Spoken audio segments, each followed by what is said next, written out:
Good morning everyone, Gita সোমটাউনে আবার স্বাগত। আমি গীতা নতুন একটা ব্লগ নিয়ে চলে এসেছি। তো আজকে আমি ব্লগটা কয়েকদিন পরেই পোস্ট করছি, কারণ কি আমি আজকে যে ব্লগটা পোস্ট করছি ওটা হচ্ছে লোকনাথ পুজোর দিন, 2nd জুন। কিন্তু আমি আসলে যেহেতু অনেক কাজ ছিল, আমি সেদিনকে এডিট করে উঠতে পারিনি, সেই কারণের জন্য ভিডিওটা আজই পোস্ট করছি।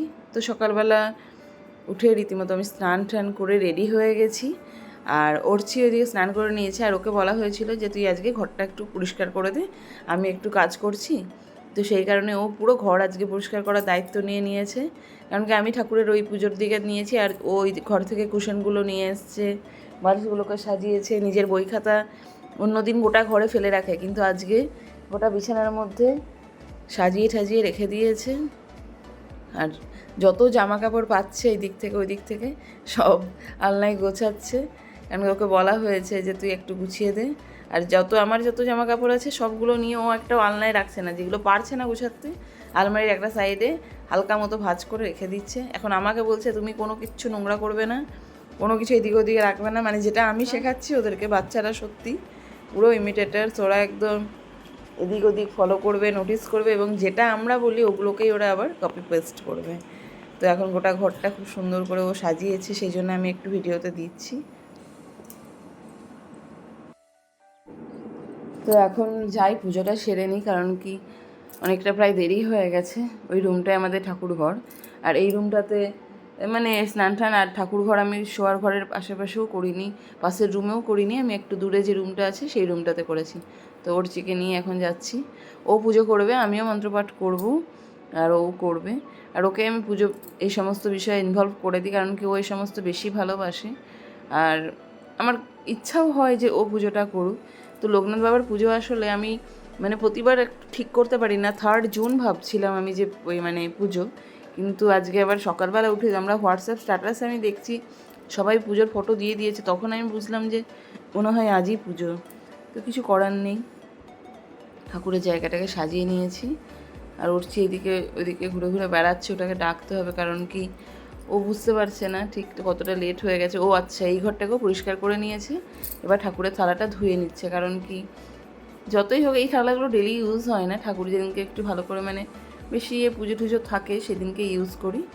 তো আমি ঠাকুরের জায়গাটাকে বললাম প্রথমে আমি গুছিয়ে টুছিয়ে দিই, তারপরে তুই করবি। তো এই জন্য এখন ছোটনও বললাম যে তুমিও স্নানটা করে নাও, একসাথে গুছিয়ে নেবে।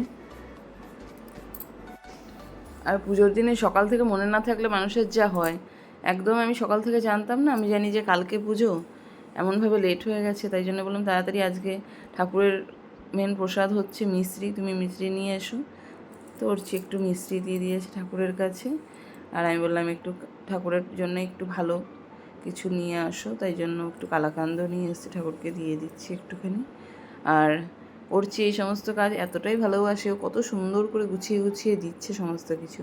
আর স্কুল থেকে এসেও কিন্তু প্রতিদিন আমরা ওকে দিয়েই বলি যে তুই পুজোটা দে, দেরি হয় একটু, এবার কিন্তু একটু চেষ্টা করতে হবে যে আমি সকালের পুজোটা দিয়ে দেবো, ও না হয় সন্ধ্যাটা দেবে, কারণ কি লেট হয়ে যায় ওর দুটো আস্তে আস্তে, ওর ওই সময় আর ঠাকুরকে পুজো দেওয়াটা উচিত হয় না, একটু আগে দিয়ে দেবো। আর যা গরম পড়েছে এখন, ঘরে তো থাকাই যাচ্ছে না।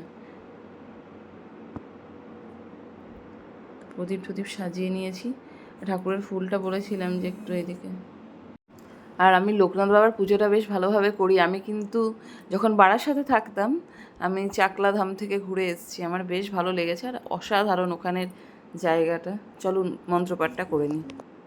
যুগে আসিয়া ভুবনে পাপকে ধ্বংস করো, পুণ্যকে প্রতিষ্ঠার জন্যে কলিযুগে আসিয়াছে, তুমি লোকনাথ রূপে করিয়াছ কত লীলা, জীবের কল্যাণে দেখাইয়াছে, ও সত্য পথ চলতে বলেছে, তাতে ভক্তের বোঝা তুমি বইয়াছ নিজ কাঁধে।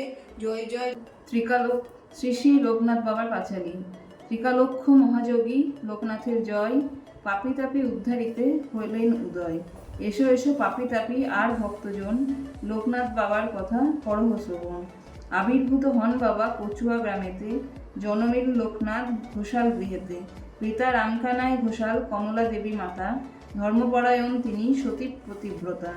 একাদশ বর্ষ যবে লোকনাথ হলো, ভগবান গাঙ্গুলি তারে সন্ন্যাস দীক্ষা দিল। গৃহত্যাগ করি আজ ত্যাজি পরিজন, গ্রাম্য পথ ধরি তারা করেন গমন। নদ নদী বন কত পার হয়ে চলেন, অবশেষে গুরু সঙ্গে কালীঘাটে এলেন। বেণীমাধব বাল্যসাথী সঙ্গেতেই ছিল, শিষ্যদয় গুরু নানা যোগ শিখাইল। তারপর আসে তারা হিমাদ্রি শিখরে, দীর্ঘদিন সাধনায় সিদ্ধি লাভ করে।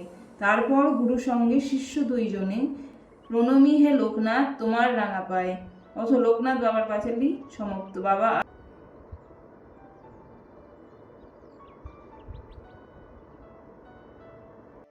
তো পুজো হয়ে গেছে, আমরা এখন প্রসাদ খেয়ে তারপরে খাবার খাবো, কারণ কি এখন অবধি খাবার খাইনি। তো আজকের ব্লগটা এখানেই শেষ করছি। সবাই ভালো থাকবেন, সুস্থ থাকবেন, আর ভালো লাগলে একটা সাবস্ক্রাইব করে দেবেন।